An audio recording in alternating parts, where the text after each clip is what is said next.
রংধনু, আফিয়া ও তার ৩ পরিসঙ্গী। মেঘপুর নামের এক জাদুকরী রাজ্যে থাকত আফিয়া, এক হাসিখুশি ও বুদ্ধিমতী পরী। তার ছিল ৩ সেরা বন্ধু, আরিশা, রুফাইদা আর নুসাইবা। ৪ জন মিলেছিল দারুণ দল। কেউ হাসির জাদু জানত, কেউ ফুল ফোটাতে পারত, আর কেউ বাতাসে রং ছড়াতে পারত। একদিন তারা জানতে পারল রাজ্যের মাঝখানে ফাঁকা রঙিন ঝর্ণা হঠাৎ শুকিয়ে গেছে।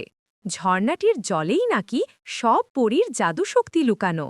ঝর্ণা শুকিয়ে গেলে রাজ্যের হাসিও হারিয়ে যাবে।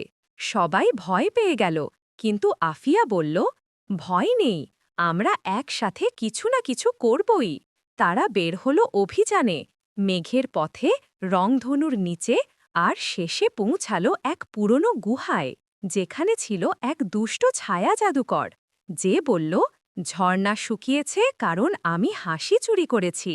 রুফাইদা চুপি চুপি তার চারপাশে ফুলের জাল বিছিয়ে দিল। আরিশা বাতাসে ঘুমের ধুলো ছড়াল। নুসাইবা তার গান দিয়ে গুহাটা আলোকিত করল।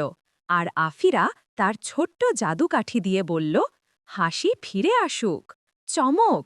ছায়া জাদুকর হঠাৎ হেসে ফেলল। তার হাসির সঙ্গে ফিরে এলো ঝর্ণার রঙিন জল।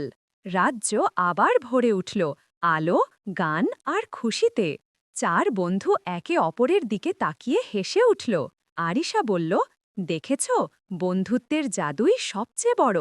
রুফাইদা বলল, আর হাসি ভুলে গেলে কিন্তু রাজ্যও হারিয়ে যায়। সেদিন থেকে মেঘপুরে নিয়ম হল, প্রতিদিন অন্তত একবার হাসতে হবে, না হলে পরীরাও ভুলে যাবে তাদের জাদু।